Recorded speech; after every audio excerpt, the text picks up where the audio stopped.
All right. Good morning, everybody. This is the All About Nothing podcast, kind of daily show. I am Barrett Gruber, host of the All About Nothing podcast with Zach King, and you can find me on social media at Barrett Gruber. Joined with me is Bill Kimler, host of Black, White, and Blue in the South with Dr. Jamil Brooks. You can follow him at politicalbillsc. Welcome, Bill. How are you? Good morning. I am just sitting here pondering what I'm going to receive first, my $5,000 Doge savings check or my paycheck for appearing on this damn almost daily podcast. So I'm wondering what's going to hit my bank account first. I'm going to say your Doge check. That's not hopeful. It's not. That's not the answer I was hoping for. No, it shouldn't be. Elon Musk is, as of today, being May the 1st, has stepped away from Doge, at least in a, in a static sort of consistent position from Doge. He has gone back to Tesla. Meanwhile, I have learned recently that Tesla's board members are looking to the potential of replacing him as the CEO of Tesla. I offer myself in his place. Let's go. I feel like I would, from a marketing standpoint, or being the face of Doge. I mean, not Doge. Shit, Tesla. Is there a difference at this point? I mean, one produces cars, the other one, I don't know what the other one does, if I'm being honest with you, because I can't really claim that they're cleaning anything up. They are eliminating people, but I don't even know if they're even effectively eliminating people, because it sounds like, for the most part, what was the percentage? Something like 70-something% of the people that have been terminated have been asked to come back, almost in a knees on floor begging. So the last analysis done was that Doge has saved around 150 billion in terms of job cuts, department cuts, contracts canceled, etc. But at the same time, they've cost the country 120 billion. So net savings of 30 billion. Look, 30 billion is not anything. That's a nickel out of the $1,000 national budget that we have. Right. And was this 30 billion related to actual fraud? Was there actually abuse going on in the system that was found? And if there was, then ultimately there should be criminal proceedings. We should be hearing about, what is now going to take place should be indictments and criminal hearings. No, we have deep state. Sorry. Deep state's covering up for the man. Can't prosecute. That's disappointing. Yeah. So you all are recording this weekend? Oh, for my podcast. Yeah. Yes. Black, White, and Blue in the South. This is the weekend, and you'll have to, despite the fact that we're going to talk about something in a second, I feel like my memory is slipping. You have two guests that you're doing this weekend? We do. We are interviewing two candidates here in South Carolina. The first is Ms. Sylvia Wright, who is running for South Carolina State Superintendent of Education. She's a teacher with decades of experience, actual experience, unlike the current Secretary of Education, who is just a step above Linda McMahon. So anyhow, we're interviewing this candidate, and I love a candidate who's announced 2 years in advance. I mean, she's hit every county so far. Oh, wow. She's got a very professional looking website, but I have yet to meet her in person. We have yet to hear her. So she'll be in Greenwood this weekend, and we'll have a chance to interview her. Very cool. And then the second is a candidate for U.S. Senate, a guy named Kyle Freeman, who wants to run on the Democratic ticket and take on Lindsey Graham, or whoever it is that ends up with that Republican nomination. He's a guy that kind of comes out of nowhere. He's from Columbia. So we'll interview him and see what he's about. But I understand he's not the only one who is contemplating or pursuing a run for the U.S. Senate. I think we've got Catherine Fleming Bruce. I don't know if you know that name. I do. But she has announced her intention to run again for U.S. Senate. I'm not sure, how viable of a candidacy that is, but we shall see. And Well, then I think there's one other, a TikTok superstar. What do you yeah, know about her? I have spoken with she is Genesis Bordner. I believe she's somewhere near the Rock Hill area. And we are working on looking at getting her on the episode on an episode of the All About Nothing podcast coming up pretty Okay. soon. So I will say, and this is I was watching a video of a gentleman that was doing an analysis of South Carolina being a red state, and that it is just believed that South Carolina is a red state, and that in the 2024 election, more than 700,000 people didn't turn out to vote. Registered voters that had voted previously in previous elections, not all in the last election before, but over the course of the last several elections, there have been at least the number of registered voters in the state of South Carolina, 700 and something thousand of them did not turn out to vote in 2024. Uh, President Trump only won the state of South Carolina by like 200,000 votes. Like that's a pretty short, that's a small gap as far as like So do you not believe that that absentee, or that absent vote, I should say, is made up differently of a different demographic than those who turned out and voted? You don't think it would have been the same split had every last one of them gotten out and voted? Statistically, that would be the way that I would assume, yes. But Huh? I think in red states like South Carolina and Mississippi and Alabama, I think that there are a number of people that just say my vote doesn't count. The state's always going to vote for a Republican. The state's Do you always think the going to same's over in the blue states? You know, you got California, Yeah. you got Minnesota, that, you know, it's the same differential between red and blue, but they're Yeah. considered blue states. And you got the Republicans over there saying, don't give up heart. You know, they say it's a blue state, but look at the numbers and look at the absent votes. They're probably saying the exact same thing there. I think I agree. I think that, but ultimately in the end, I just think it's important that everyone use that. I mean, it's one day every 2 years, you Yeah. know, and the opportunity to vote early is it's too simple. I get that it's a little bit of time consuming, but again, it's one day out of every 2 years. I don't think it's that much to ask to stand in line for, you know, maybe at tops an hour just to do that civic duty.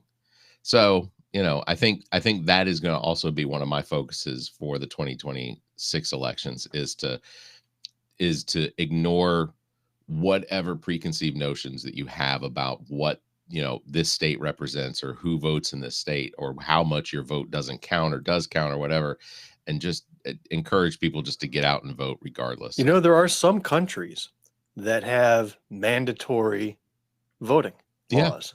Yeah. You know, I think Australia is one. And then the way that they mandate it, you know, you're not breaking the law necessarily if you don't vote, but you are given a fine of, say, $20, you know, if Yeah. you don't vote.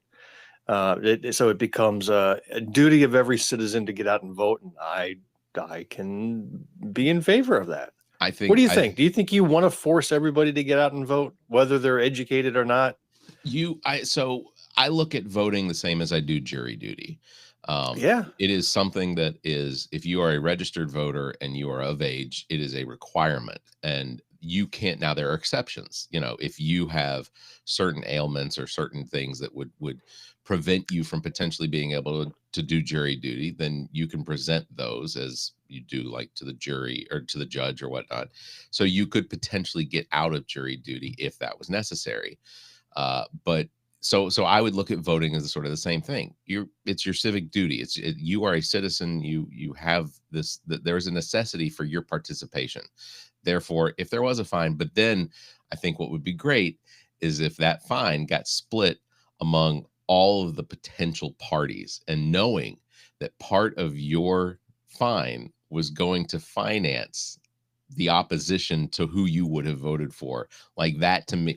And ultimately I think in the end maybe that should be where most of the public financing, like there should be no private financing, no corporate financing of elections anymore. I don't think corporations should have the ability to invest millions of dollars. No. But I'll tell you one problem with the mandatory voting. Here's what I think we need to solve before we get to that. You would need to have ranked choice voting agreed. and instant runoff. All right. So you don't want to mandate voting and then have those dumb runoffs 2 weeks Yep. later if you don't get a majority vote among a three-way race, or you happen to have a tie at a local race. Because those runoffs, you get a fraction of the amount of people, Yep. and there's no need for it. There's absolutely no need for all that expense, all that time, all that hassle. You could do ranked choice voting right then and there. So I say implement that first, and then go and make it mandatory voting. Yeah. Everybody's got to go. Oh, and put all the elections in the same cycle. I don't know about Yeah. you, but we have some school board races that are in May and in October, and then you got mayor races that are local, special elections. I say make them all right there on the regular election cycle of every other year on November. Yeah. And be done with it. Now, special elections, actually, you could have people die in office and you have to replace them. All right. Sure. So that's an exception. But otherwise, you shouldn't have other local elections be in some weird cycle of their own. Yeah. I also think that we should do away with the down ballot, or Yeah, do it with the party. down ballot, Barrett. I like that. No, Let's no, just the vote party. for president, and then whoever wins, all elected people have to be of the same party. Here we go. No party, no party voting. I think that Straight ballot, yeah, straight ticket. Yeah, no straight straight ticket tickets. voting. I'm not in favor of straight tickets, because I think that only encourages people to not be responsible for their votes. Like they're Yeah, and that way in the names, I mean, you can still put the R or D or whatever Sure. next to the name, Sure. but then every position, the names are jumbled up, or maybe it's alphabetic order or some other order that's, not by party on the left and party on the right. You have to actually look at the names and pick the name. I agree. Be done. And I would agree with that in a blue state, for the people who do 100%. straight dem voting. I mean, it is a lazy voters bane. I mean, it's just terrible idea. Yeah, I still have not seen the numbers from SC Gov, because normally they publish just how many votes were party line. They just put the party ticket. Are you seeing you haven't seen it, or they haven't published it yet? I haven't seen it, which means I Okay. haven't looked for it. So the fault is yours. Okay, I just want to make sure. 100%. But you're sitting there hitting refresh, waiting for them to reveal their information. Nope, not me. Okay.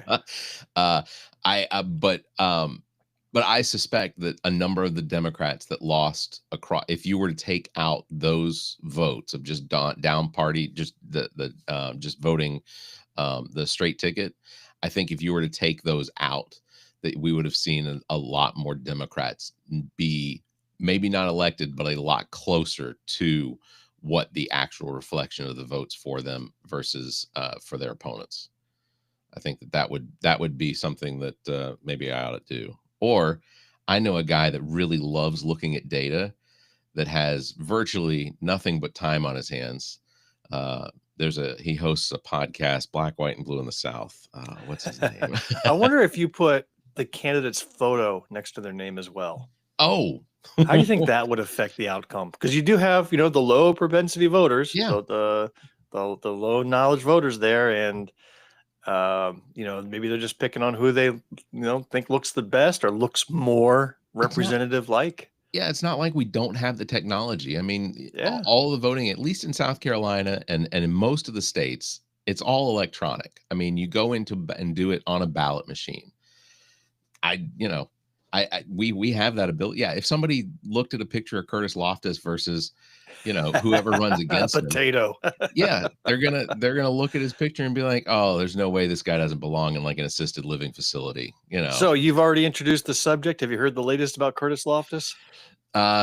Did maybe some impeachment stuff potential, or there were? So the Senate, the South Carolina Senate, has decided and voted majority to remove or recommend removal of our state treasurer, Curtis Loftus. Okay. Two primary reasons. Number one, he bungled $1.8 billion, knew about it, lied about it, covered it up, and then once it all became public, then he blamed everybody under the sun and took no responsibility.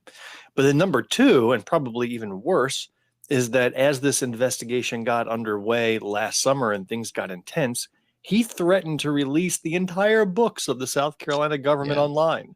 Yeah. Which would have been a cyber terrorist's dream. Here you have account numbers and you've got dollar amounts and you've got all sorts of things that you could use to hack your way into the system.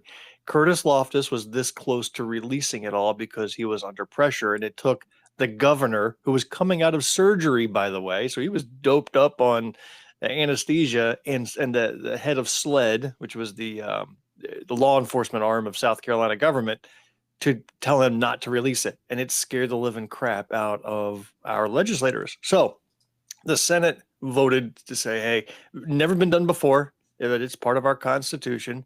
The Senate said, hey, you're not fit for the job. We recommend your removal.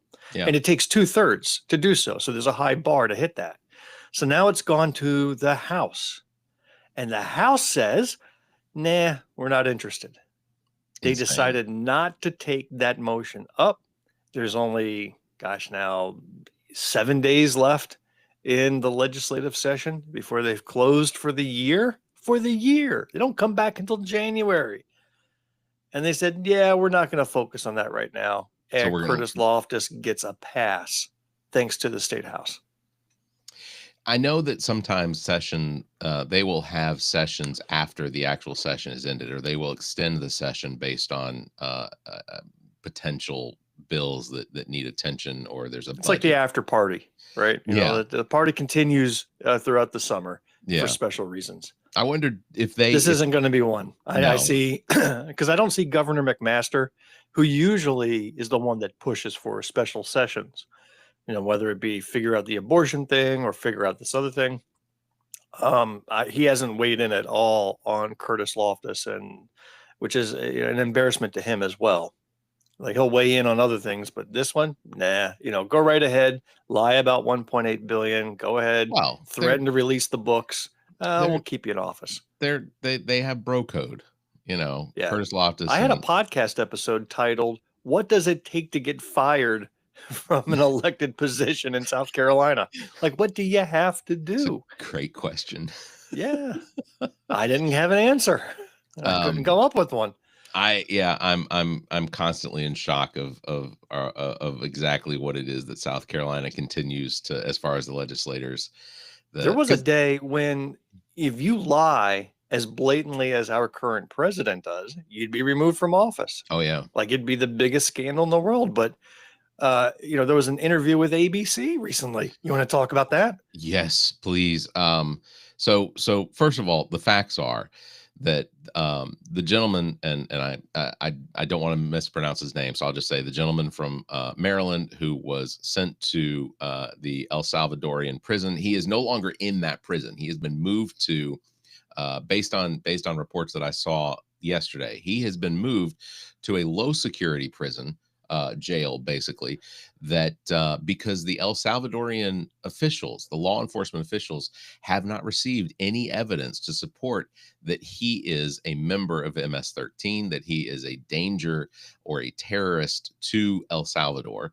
And there is a possibility, based on some of the reporting, that he may even eventually get released from that prison into the public in El Salvador, because the United States Donald Trump administration cannot provide any evidence. The only evidence was that Donald Trump seems to think is perfectly or is the most perfect evidence. So it shows it most bigly is that there is a photo of his fist that has some symbology.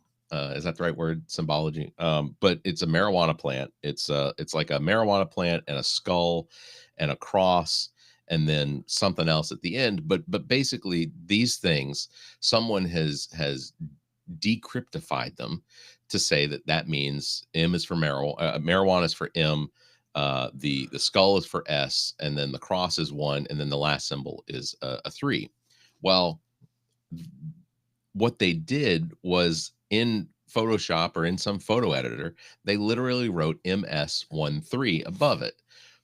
Donald Trump thinks that that's literally tattooed on his hand, that MS-13, and he got into what I can only describe as the same sort of conversations that I have with other people that are of Donald Trump's age, that have this cognitive decline and not being able to recognize facts versus not facts. And essentially he got into this argument with a reporter, and I don't carry something or whatever, but with ABC, who is a veteran reporter. He has done many tours overseas during the wars that the United States has been in Iraq and Afghanistan. Like, this is a legitimately honest, good field reporter. And he is we got restricted on TikTok for talking about gangs, or somebody didn't like it. But anyway, so Donald Trump, in this interview, he wouldn't let it go. He wouldn't let them move on. Like, the reporter kept asking. He said, "All right, let's move on to Ukraine." And Trump was like, "No. What did he say? Something he said something about. He said, we chose you because I don't know who you are." Like, he's trying to demoralize this reporter in front of him, and ultimately, I if it was me sitting in the room with Donald Trump, I feel like this reporter did exactly what he should have. Donald Trump's not going to agree with him. Donald Trump's going to continue to. Donald Trump is either lying or absolutely believes what isn't true, and I'm not sure. Like, I don't know for certain which one it is. Is Donald Trump actually lying, or does he actually believe that the gentleman that's in El Salvador now, as a mistake by his administration, has MS-13 tattooed on his hand? Okay, well, that wasn't exactly where I thought we were going. Oh, I'm sorry. Because in this interview, he also mentioned that he told the New York Giants not to let Saquon Barkley go. And the Giants came out and says, "We never spoke to Donald Trump. He never talked to us at all." So that was the big lie that rocked me to my core. And I thought that's what you were going to bring up, but apparently you're hung up on this member of MS-13. So, okay, we'll do your story instead. Apparently the Saquon Barkley story means nothing to you, but to me, that's an impeachable offense there. I want to show you my T-shirt real quick. People 1 star.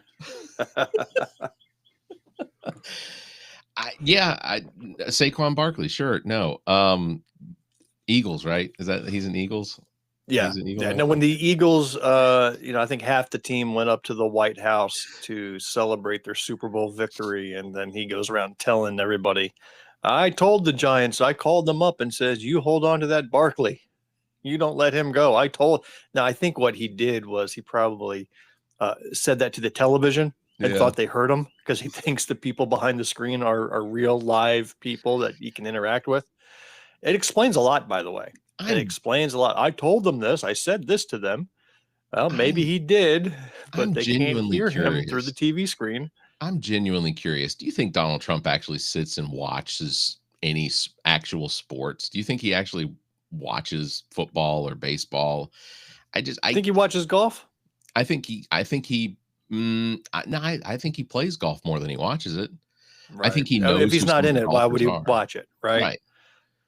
I can't see him actually watching football. Like, why would he be interested in that? I'm bothered. Are we still restricted? Like, I don't want that on my permanent record, that there's a restricted on my name there. So I don't want to be associated with that. It'll be gone. It'll be gone as soon as we stop recording.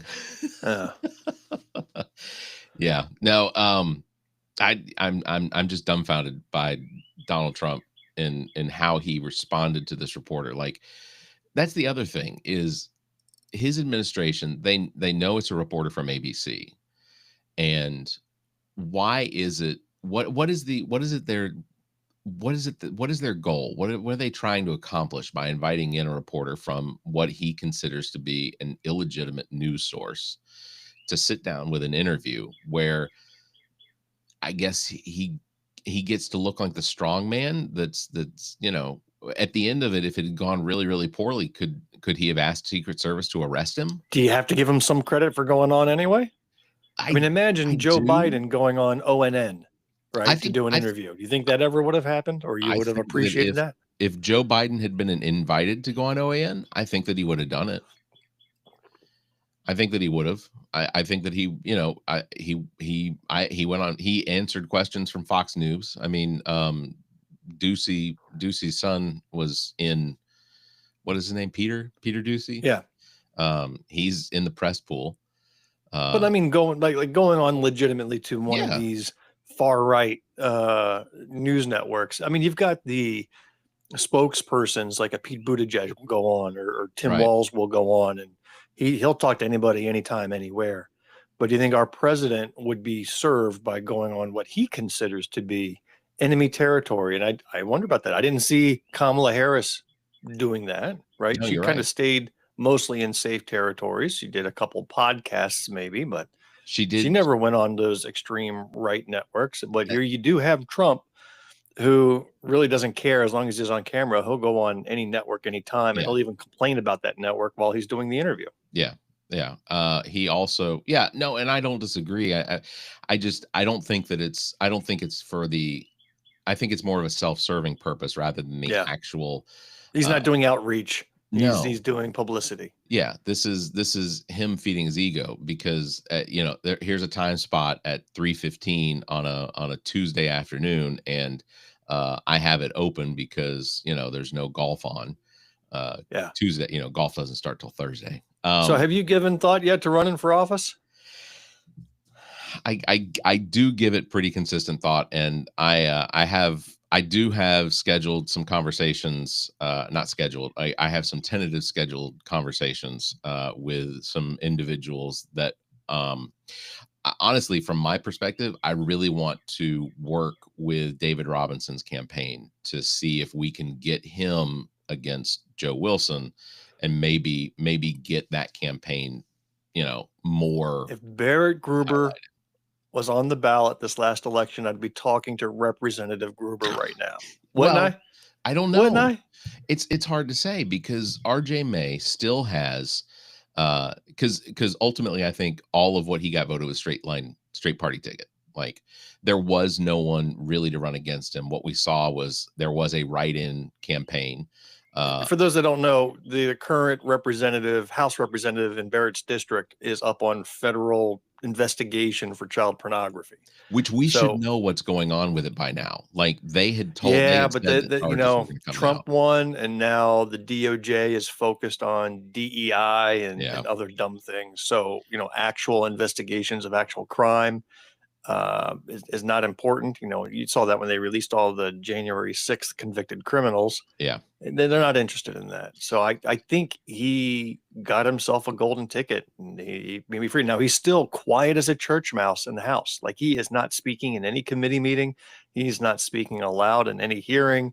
He's just sitting there voting and then slinking away. So he's getting paid for nothing. But anyhow, I think, those allegations came out in June, or May or June before the election. Any other name on that ballot, I think, could easily have won just on that alone. If you had made that your only issue and ran on that issue and went to every house and knocked on any door, says, "Hi, I'm running against someone who's under investigation for child endangerment. My name's Barrett Gruber." I would be talking to Representative Gruber right now. Well, I am definitely not opposed to the idea of doing it. It is obviously a very large endeavor, but I think that over the course of building up this podcast and things like that, I think that there's a support network of people that would help me with campaigning in this district. And it's not a small district. I mean, it is, it's populated the same level as every other district, but it has a fairly large footprint. So I don't know. I'm definitely taking it into consideration. I also think that one of the issues is can you flip, and this district is not undiverse. I mean, I live in a neighborhood that has, is about as diverse as I think that you would need to be able to have a good representation of almost every ethnic community. And I think that there's value in that. But what we have is a lot of neighborhoods, like you get over towards the other side of Lexington, towards Gilbert, and it's just, it's farmland, and those, well, that's not really my district, is it? That isn't. So I don't know. Let me think about it, Bill.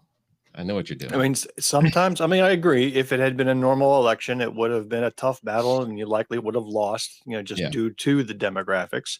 in straight ticket voting. But I think just being on the ballot allows you to be at the right place at the right time should lightning strike. And if you've got 1,000 races, lightning's going to strike in a couple of them. Yeah. You just need to be there. And that's kind of where I think we fall short, where half the races are uncontested in South Carolina. Well, and we're not allowing for ourselves to be there when lightning strikes. And I'll just say this in respect to these individuals that are talking, or that are announcing their potential campaigns against Lindsey Graham. This is the campaign to do it. We don't have an incumbent governor that's going to be on the ballot. We're going to have new candidates on the ballot for governor. There's nothing to get excited about with anyone that is potentially going to be running for governor yet. I haven't seen on the Democratic ticket who's potentially looking at it. I imagine it's going to be some of the same old people that we've seen before. Governor Gruber. Oh, Lord. I'll just give you a heart attack. Maybe we should end on that note. There you go. I will say we did record. I did record a really cool episode last night with Melissa Gainey, who is a licensed professional counselor. She did administer my cognitive test, which is the cognitive test that Donald Trump took. His past screenshot physical. That, everybody. You're looking at the answers of a psychopath right there. So I did take this. I did score 29 out of 30 because my one of my fingers, when I was doing some tapping, got ahead of me. But really good episode that's coming out Monday for the All About Nothing podcast. You all will have an episode coming out next Wednesday with a couple of these candidates. So that's gonna be awesome. The Black, White, and Blue in the South podcast. So that'll be next Wednesday, but we'll get to talk about that next Tuesday after you get your recordings done. So very good. All right, Mr. Bill. Yeah, I think that's going to wrap it up for today. Threatening me with governorships. That's not healthy. I'll give you a little heart attack. You better take that test again. How much does a governor get paid? Is that a lot? Yeah. They get to live in the governor's mansion, I mean, there's something to that. And the troopers are your basically your Secret Service, right? That's right. Sleds, trooper. Okay. All right. Yeah. All right. Well, I'll think about that one. All right, Governor. Big thanks for tuning in. Don't forget, you can follow me at Barrett Gruber, and you can follow Bill at politicalbillsc across all of these social medias. You can catch us live every Tuesday and Thursday at 5:30 a.m. Eastern. Apparently. I told someone that we do this because not necessarily for our ego, but maybe a little. And I do this because Barrett has some photos of me that I don't want released. So here I am, a big old smile on my big old tired face. I almost threw up in my mouth. All right. Until next time, you all stay safe, be kind, and keep your hands to yourself.